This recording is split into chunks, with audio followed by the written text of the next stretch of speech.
Good evening and welcome to the IACAC Virtual College Exploration Series for all Illinois students. This is brought to you by the Illinois Association for College Admission Counseling and StriveScan. My name is Joe Freeman. I'm the Director of College Counseling at Beacon Academy, and I'm facilitating this conversation. And couple quick housekeeping items before we turn it over to our awesome panelists. First, if you want to ask a question, just use that Q&A button to type your question to the presenter at any time. Your camera and your microphone are off. You are muted, your video is off, panelists cannot see you or hear you. Please sign up for more sessions. This is one of many college presentations, so be sure to check out the schedule at www.iacac.org. And a recording of the session will be available, and you can get that recording at www.iacac.org. I'm now excited to present this panel, Ask an Admissions Counselor, a panel discussion, and it's my pleasure to turn it over to Courtney Wallace from Augustana University.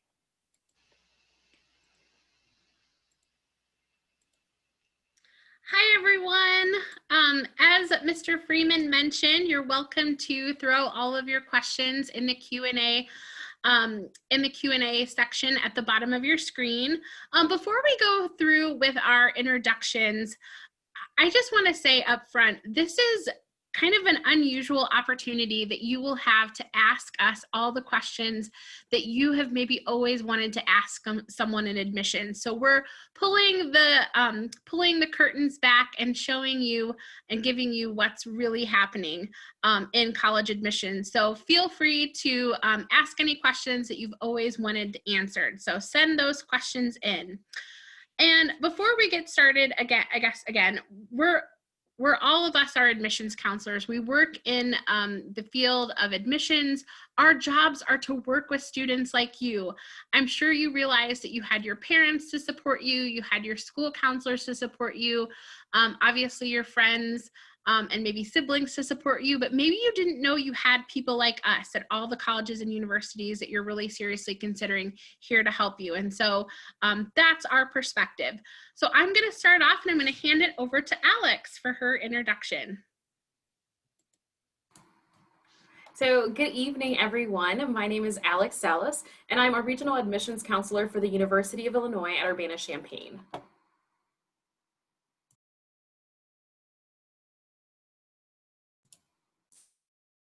And hi, everyone. My name's Courtney Wallace. I'm the Director of Admissions at Augustana College. I live in the Chicagoland area, and Augustana is located in Rock Island, Illinois. Hi, everyone. My name is Catherine Handcamp, or Cat for short. I'm the Chicago Regional for St. Norbert College, as well as an alum. St. Norbert's located in De Pere, Wisconsin, so just about 3 hours north of the Chicagoland area. A suburb of Green Bay, so pretty close to home. Hey everybody, my name is Mike Molinder and I'm one of 2 Chicago-based counselors for the University of Iowa. University of Iowa is located in Iowa City, about 3.5 hours west of Chicagoland. Thanks for coming tonight. Okay, I now am going to stop sharing my screen so that you can see all of our faces a little bit better. And we'd like to open it up for questions and answers. And it looks like we don't have any questions just yet. So let's dive into some questions that we most commonly hear from students. As you imagine, we are in the world of, we normally this time of year are attending college fairs and visiting with students in person, and all of that stuff is visual right now, or virtual, not visual. Well, I guess visual too. But we are still getting those same questions that we normally get. So let's dive in. I guess I'll toss this to Kat. Something that I'm always hearing is, am I going to be disadvantaged this year in the application process because last spring I was a virtual learner, and so maybe my grades aren't as high. I also wasn't able to participate in the sports and the activities that I normally do. Same with this fall. So my application might not look like what it would if we hadn't been going through the pandemic. What do you say about that, Kat? Yeah, no, great question. And I think really timely, of course. We get it. We really are not going to penalize you for something you have zero control over. And your application in that respect is very similar to all of the students applying at this time. If you're a senior, obviously we see that your end of your junior year and the beginning part of your senior year has been affected. And if you're not a senior, then we're going to see that little gap. But we understand that gap. We're looking at it. We're working closely with students, and we're going to want to know a little bit more about the times that you were involved then. So if you're writing an essay and you want to talk about a service that you were involved in, you can focus on the things that you were doing prior to the pandemic, or again, if you're younger, looking at what you're going to do, when we hopefully are back to normal, talking more about what you've been doing since we've gotten back to that place. Because let's be honest, we'll be there at some point. So it's not going to be a disadvantage because it's something that you can't control. It's a completely different story if you decided that you were just going to quit all your sports, quit all your clubs and organizations, and not focus on classes at all. That's different, because then we're looking more at a decision you made versus something that happened to you as well as everyone else in that class. And specifically, Kat, some schools did pass-fail grades. How are colleges and universities looking at that? Yeah, another thing that we're also, not going to hold against you. If your school did pass-fail, we're looking at your cumulative GPA. So there's quite a few other semesters that are going to show your hard work. Again, we're always looking for this upward trend. And this is going to be maybe that one semester or two semesters where we don't really see that change with GPA. But continue to tell us if you had an opportunity to be involved, or an opportunity to kind of get better in an area, or if you studied a little bit harder, or how that pass-fail actually affected you. Did you get to make that decision? Was it something that was told you had to take that pass-fail? That's also something we're going to look at too. So it won't negatively affect you in that regards either. So before we jump into the test score piece, I wanted to see if Mike or Alex had any other comments about the question that I just tossed to Kat. Yeah, I think at least for us, we're echoing the same thing. We know it was a global pandemic. Everyone was affected. You aren't the only one going through this. I know for what we're doing, if you have some pass-fail courses and you are looking at potentially a competitive major, I know I have a lot of students asking about those competitive majors, what that's going to look like. If we feel that we need more from you, we are going to look at your senior year grades or seeing your progress in senior year, which is something that normally we wouldn't be doing. So that is, again, everybody was affected by this. So don't feel like you're the only one going through this, and just check the applications, because it could be that they have a whole section, specifically talking about COVID. And if you were affected that way, and just that's a way for you to express that as well. Yeah, and the one thing I would add is just make sure that you forge a relationship with the admission counselor for your area. If you don't know who that is, most of the time you can find out on our website, but just start that dialogue with the person so that we can sort of talk to you about those things, how it will affect it. It's been said, it's not really going to affect it. We know that everyone was affected by this, so you'll be fine. Even college students, right? Like we have students on all of our campuses that are applying to grad school, med school, law school, and their research opportunities were interrupted. And so it's certainly something that we very much understand. And as transfer students too, that's something that, as a transfer counselor, that we're taking into consideration too. So if you start somewhere and are transferring, we're going to know that as well. Great point, Kat. So the big thing that I feel like the most questions I get this time of year, this year in specific, is what are you doing about test optional?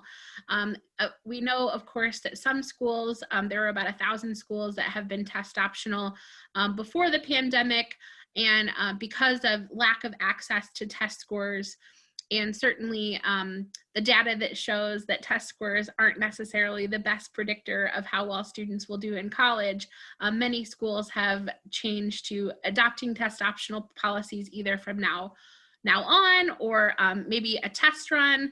So Alex, can you talk a little bit about that? Absolutely. So We know, again, we know that testing was canceled from April to it just picked up this past month. That's okay. A lot of schools did go that test optional route for this year. For us in particularly, we're doing it just as a trial run, like for this year. So we know we still are allowing the students the opportunity to be test optional. It's up to the student really to decide if they want to take an exam and then submit those scores. If you have the option to, again, it's totally your choice, but don't feel pressured to take it if you don't feel like you're going to be successful, because we know that things kind of went awry, and maybe you were studying really, really hard your junior year toward the beginning of this year for that April date or any time over the summer, and that got kind of canceled. So it's okay to see that. Don't feel pressured. Again, I have students asking me for those competitive programs, and for us, we're looking at a student's application holistically. So we're looking at so many other points outside of your test score that it's not going to make or break it to you if you don't have that score or don't feel like you're going to be as competitive, because even in the competitive programs in the past where students have a 4.0, a perfect 36, or a perfect 1600, we're still looking at all the other things, all the ways that they were involved, what they say in their essay. So don't feel pressured to take the exam if you're not comfortable, especially if the school is going test optional. But make sure that you're reviewing the websites to see which schools are test optional and which ones are still accepting exams. And if there's extra materials that you do need to submit, there's certainly some colleges that in lieu of a test score are going to ask maybe for an extra writing sample or something like that. So we colleges don't make this easy on you guys, and we recognize that. But as Mike mentioned earlier, that's why it's so great to get to know your person like us at all the colleges and universities that you're really interested in. So Mike, I guess this is maybe like goes to that. So how can you take ownership of your college process, or how can you make sure that you're finding that best fit? Sure. I think that the first step really is to recognize that it is your process as a student. I know I've got two kids. My son is a senior in college and my daughter's a senior in high school. So I've gone through this once, and I feel like, oh my gosh, I feel bad for your kids because you're probably really like involved, and I'm not, in the nicest way possible. I let them sort of drive the bus. It's their process. They're the one in charge of it, because ultimately it's their decision and it's going to be their college search. So I think one piece of advice I'd like to give is, students, if you want to set aside a certain amount of time, maybe if it's Sunday evening, kind of the week is over, you're gearing up for the next week, to sit down and talk about college. Because parents, I know the thing I hear a lot from students is that their parents are very involved in the process and are very eager to ask them questions. How's your college search process? How's the search process? And it gets a bit much for students at times. So my advice would be set aside a certain amount of time on a certain day, and students really sort of just drive that conversation even. So have an update or two for your family and talk about it, and they'll know that you've got this covered. And then if you need help with something, they're happy to help. The people who do what we do for a living, they're happy to help too. So, or your counselors at school. That's what they're there for. Just a friendly reminder, we don't see any questions in the chat, and this is certainly what we're here for, is to answer the questions that you might have. So please don't be shy to put those questions that you've always wanted.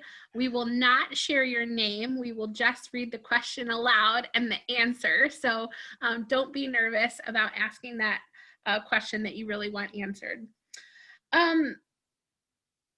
So, Mike, I guess maybe this goes to the question a little bit about the question that I just tossed to you.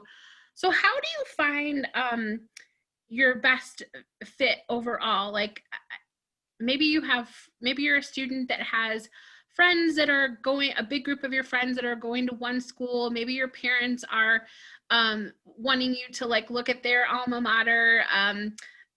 Maybe your school counselor is like really thinking that you put a certain number of lists of schools on your list. How do you know which one is right for you, and how do you figure that out?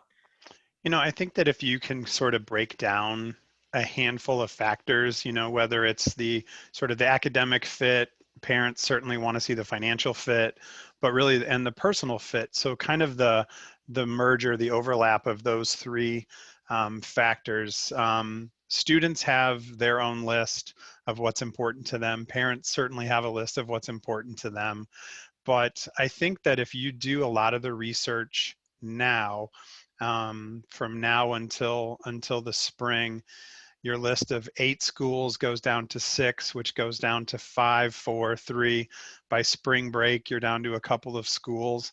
If you've done all the research and asked all the appropriate questions, visited, if it's possible to start visiting these places again, or a plethora of virtual visits like we're all doing right now. But if you've done all the research and put all the thought into it, and you get down to 2 or 3 schools by next spring, any one of those 2 or 3 are going to be the right fit. I think that all too often students think that they're afraid of making the wrong decision, but if you've narrowed it down to 2 or 3 and done all the appropriate research, any of those 2 or 3 are going to be fine. I promise you.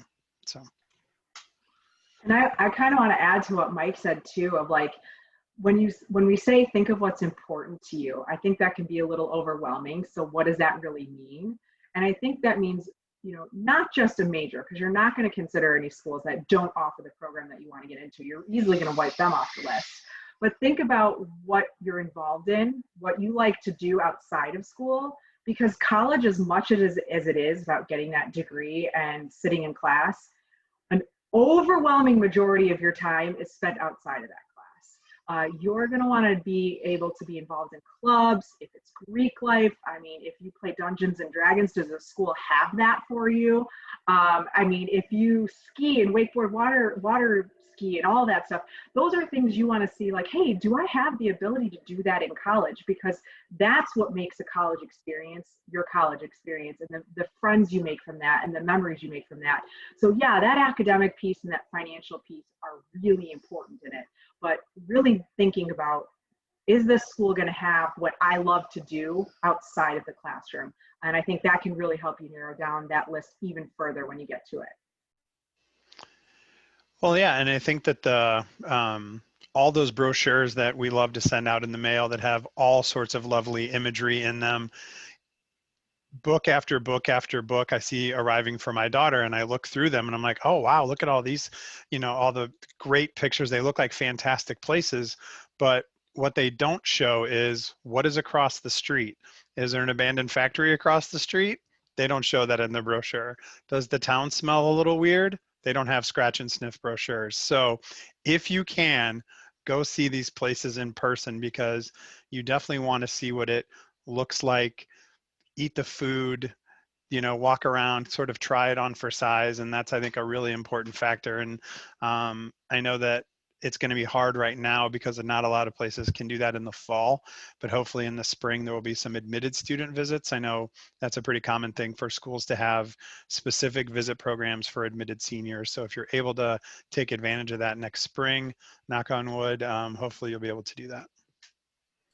I always tell students to have their question and ask all of the colleges that they're really seriously considering. And it might, their question might not be what they think. It's not necessarily like, is your school large or small or how far away? And all those questions are important too. But if maybe you want to do, you've always dreamed about doing an internship in Australia or Belgium or Ireland, like, is that an opportunity for you at that institution? And like, don't just be satisfied with like, yes, you can do it. Like, ask for the details. How much is it going to cost? What is it going to look like for you to do that? And that's your question that you can get answered at all the schools. And like Mike said, that's how, and Kat, and how you find your best fit. Alex, as Mike was talking a little bit about like visiting and what's available and what's not, how can students, both seniors this year, juniors, how can they make the most of this fall, knowing that it's maybe a little bit different and the offerings are a little bit different? Yeah, I think you have to use all of your resources. Number one, it's us. please find who we are and send us a message. Like, I cannot tell you, like, I sit there and look at my email waiting for an email to pop up from a student, because I love to engage with students. I really enjoy talking with you, but you have the opportunity to find, I mean, we have the internet. We live in the age of the internet. So you're not having to find college like we had to find college.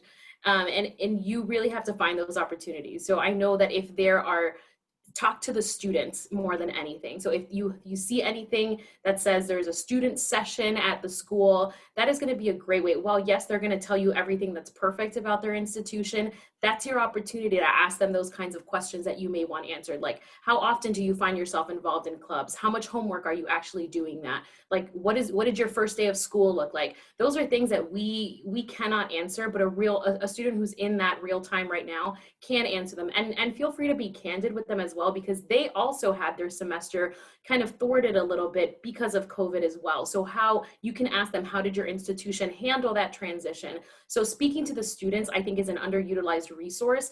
So finding those opportunities, on the websites, Instagram, I know, is a huge one. I follow schools on Instagram. Students do takeovers there all the time. So there's many different ways for you to engage, where maybe you're not going down to campus, like that's not feasible, or maybe it wasn't feasible for you to go to campus anyway because you were looking at a school that's 3,000 miles away. You would be doing the same kind of process online to see that. But I think the silver lining of all of this is that you have so much opportunity now that you wouldn't have otherwise had. Like, for example, we're doing virtual visits in the same way that you would come down to campus. We were doing that presentation and talking to you. We're doing it all virtually now. So you don't even have to be in this country to meet with our with our advisors or our iStars or things like that. So I think you really have the world at your fingertips here, because we're so connected with the internet, and there's so many different opportunities. And that's a way, unfortunately, that you're going to have to handle this year, because a lot of things are just not open. But I think they're great solutions still. It's crazy. We never thought to do virtual information sessions, right? Like, and there will be some things that we have tried this year and will probably continue to do, because it's allowed more access for students all over the place to learn more about our institutions. Kat, I'm going to throw this one to you. So we use a lot of weird lingo in college admissions. EA, RD, ED, rolling. What the heck? I know. I don't even know. I'm kidding. I know. So those are kind of talking, obviously, to the application process and different ways that you can apply. Early decision, so ED, early decision, that one is really, I say, think of marriage, right?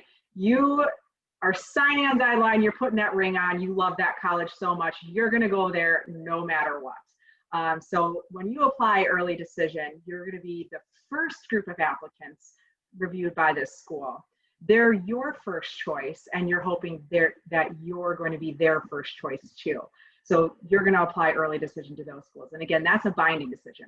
Early action early action is going to be, you're applying early to them, and you want to be in that first group of pool of students that are considered. So some schools might not have early decision. St. Norbert College, for example, we don't have early decision or even early action applications. Early action, again, is just when you're applying, you're going to be in that first group of applicants that's reviewed. And then everyone else is going to be in the rest of their pool for regular decision. Rolling admissions, this is going to be what we have, where, worst thing to say to a high school senior, there is no deadline to apply, right? So you can actually apply throughout your entire senior year. What that really looks like is when you submit your application, we're not waiting and holding and reviewing everyone all at once. We're reviewing you individually at that time, then you apply. So typically within a 2 to 4 week window of the time you submit your application, that's going to be reviewed by the admissions committee, and you're receiving your decision back. So again, early decision, definitely very binding. Early action, not binding, but you're going to be one of the first ones to find out. And then rolling admissions, it's a quick decision back to you. And along those lines, I'm going to ask Mike to chime in on this, and Alex, because your timing on your sending out your decisions is a little bit different. So can you guys, and even though you're both public and larger, it's just a little bit different. So sometimes students apply and they think, maybe they applied to St. Norbert and they're like, oh, well, I got my decision back really quickly, and that's because they're rolling admission. So what the heck did I do wrong at University of Illinois that I'm not getting my decision back because I applied to University of Iowa and I already got it back and I was accepted. So can you both talk a little bit about what happens when you hit submit and like what the differences can be for different schools? Sure, Alex, go ahead. Okay. So two different, we have an early action and a regular decision. And so this year it's a little different for us even because we're only having one decision date. So if a student applies early action, they're, again, just like Kat said, they're going to be reviewed first, but they're not going to receive their decision until mid-February this year. So I know that that's become a little challenging, and that's something that we've had to kind of circumvent because of COVID and just how we were doing things in the past. So that this is, again, particular for this year, so it may not be like that in the future, but an early action applicant is going to be looked at first. So if you are looking to apply to those competitive programs, like Kat said, you're going to be the first person that you're going to be reviewed. So those seats are open. So those spots are open, and they're going to be filled, depending on the quality of applicants that we have in that early action. Then after that, once you submit after that period, we're going to fall into the regular action period, but you're still not going to receive a decision until mid-February. So I know that can be a little, it feels like it's taking a long time. So even if you submit your application on September 1st, or if you submit it on January 5th for us, you're going to get the same decision date, which is mid-February. And for us, we use rolling admissions at Iowa. So just after Labor Day, we started admitting students. So typically once you apply and your application is complete, whether that means you have a test score or you don't, there's a couple different paths that you can follow. But once we have all the information that you're going to submit to us, we evaluate it, and just typically a couple weeks later, you'll get an admission decision from us. So so the sooner you get it in for us, the sooner you should hear back. So I guess what I wanted to illustrate to students is that every college does things a little bit different, and you haven't done anything wrong if you are still waiting for that decision. A great place to look, of course, is that college admissions website, because that is going to hopefully be one of the first things that you'll see is deadlines and then notification dates. And so you'll be able to, quickly go to the University of Illinois' website or St. Norbert or Augustana and see, hey, this is when they start releasing decisions for early action, early decision, and for regular decision. So, and again, you can always contact the person like us at all of the colleges that you're most seriously considering. Again, don't forget, you're welcome to put some questions in the chat, but we have no lack of questions that we often get. And I'll talk about this one because I feel like, and jump in, guys, if you have some comments. I always get questions of what Augustana has an interview as part of a recommended part of the application process. And even me, I'm pretty sure I would have peed my pants if someone told me that I was supposed to do an interview as part of the application process. And I'm so glad that I was never told that, because I might have just not have even applied to that college because I would have been simply terrified. What you really need to know is that it's with someone like us, and it's really just a conversation. And most times, especially if it's with an admissions professional, it's a little bit different if you're talking to an alumni, and in that regards, you might want to get some advice from your school counselor, but they really are just trying to get to know you a little bit better. They're going to be your advocate during the application review committee, and we know that you are much more than your transcripts. You have a personality, you have passions and interests. I interviewed a student actually just right before this presentation. He told me that he was a foodie, and so we got to talking about all the different kind of food that he likes to try. And he also told me that he ordered this accordion from the Ukraine, and it's just, and we got to talk about his passion for music, which maybe the music passion would have come through on his application. I'm guessing it probably would have, but I probably would have never found out that he is learning to play the accordion. So it's just a great way to get to know you. And it's also a great way for you to feel comfortable with us. And so I would say always do it if you have an opportunity, because if nothing else, you can ask questions that you wanted to ask and just get to know us a little bit better. So I'd like it to open it up to Mike or Kat or to Alex if they have other comments about the interview.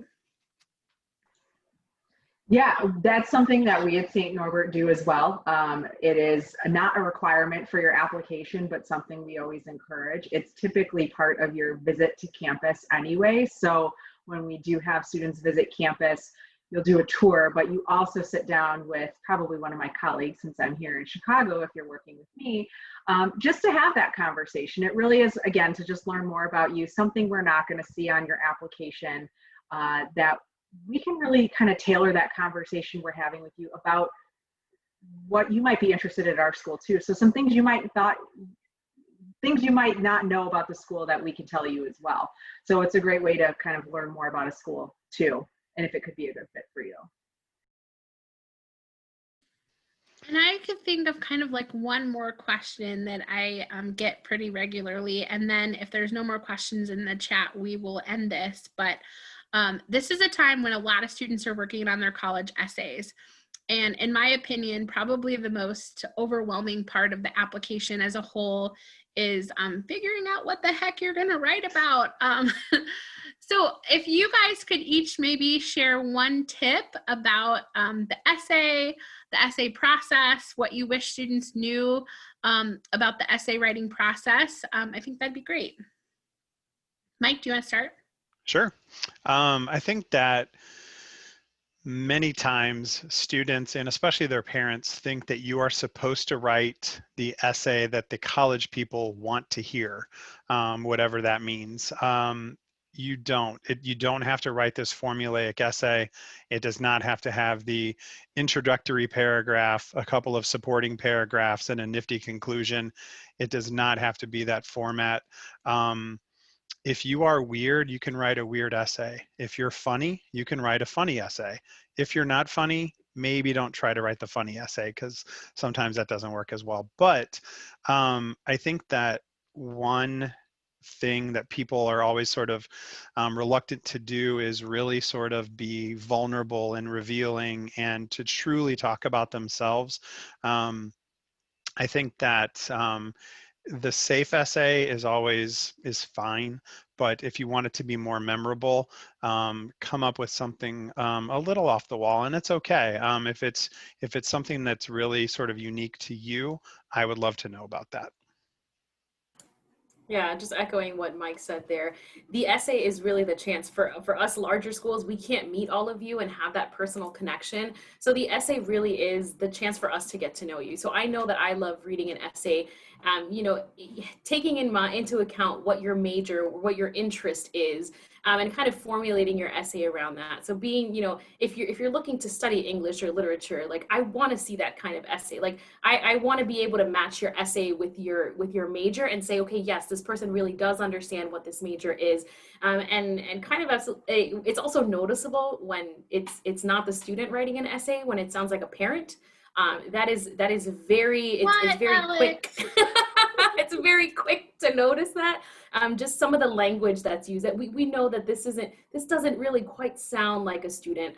So just have someone read your essay as well, like, and give them ample time to read it. Don't be like, hey, read this essay, I have to submit it in 5 minutes. Give them time to sit with this and give them that opportunity to say, okay, this is going to be read by someone who does not know me outside of my application. How can I present myself in my best light? And that's where you have the opportunity to have those conversations with your friends, with your counselors, with your parents. They're all going to give you different ideas because they all know different, I guess, sides of you, but you know who you are yourself. And we would love to get to know you. I would love to meet every single student's application that I read, like every single student that I read, because some students really have a lot of really cool things to say, and it's really impressive stuff. But unfortunately, we can't do that. So put as much of that in your essay. And if they tell you 300 to 400 words, use 300 to 400 words. Don't give me 3 sentences, because that's also going to be like, well, there was no effort put into this. I'm not going to put forth any effort into reviewing this application.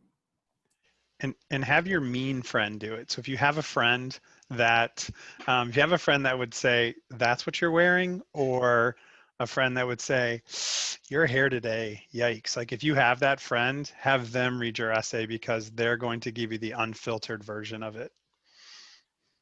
I would say make sure you're really authentic in it. Write it really about yourself. We're reading a lot of these. We really know the ones that stick out, and we'll actually sometimes with our colleagues share those ones. Whether they're good stick out or bad stick out is a different story, but we do really want to, know about you authentically. And if something, this again, back to this is a time for you to tell us about something about yourself. If there's a blemish on your transcript or something happened in life that you think is important for us to know in the admission process, take the time to write about it, even if it's difficult and if it's hard, because it's something that we need to probably learn about you and could make the difference in your decision too. You guys already said all these great things. What I will also say is answer the question that you have been asked. That seems like so silly and simple, but make sure after you read your essay and you're ready to submit it, that it really does answer the prompt or the question. And I think Alex mentioned this, and I think Mike did too. Have a goal of what you're trying to say. All of us work in a lot of, we do a lot of essay writing workshops. And so sometimes after I read the essay of a student that I'm reading, for this workshop, I'll say, so what are you hoping that I learn about you? And the student goes, I have no idea. And that's a really eye-opening time and something for you guys to think about. Like, what story are you trying to tell? And having a little bit of an idea of that before you start is super helpful. Also, double checking to make sure if you're using the same essay, make sure that you're checking the institution's name, because I love seeing that, and I know that it's just one of those things that it's an accident, it's a boo-boo, but especially if it's another school in the Big Ten, I'm gonna be like, wow, we use the same essay for that school too. Wow. This is what I say. Womp, womp. It's just a bummer. It's a total bummer. Well, since we don't have any questions in the chat, I think we're going to go ahead and end tonight. Anything else my fellow panelists have to offer? Any last bits of advice? Good luck. Good luck. You got this. Everybody was affected by COVID, even us. So it's okay. We'll get through this. Yeah, have fun with the process. This is the only time you're going to go through this, so enjoy it. It should be fun. I get that it's a little stressful, but take a deep breath. It's all going to be okay. You'll be fine. And you will end up somewhere that is perfect for you. For so sure. Just keep that in mind. Absolutely. Have fun. Good luck. And thanks for joining us tonight.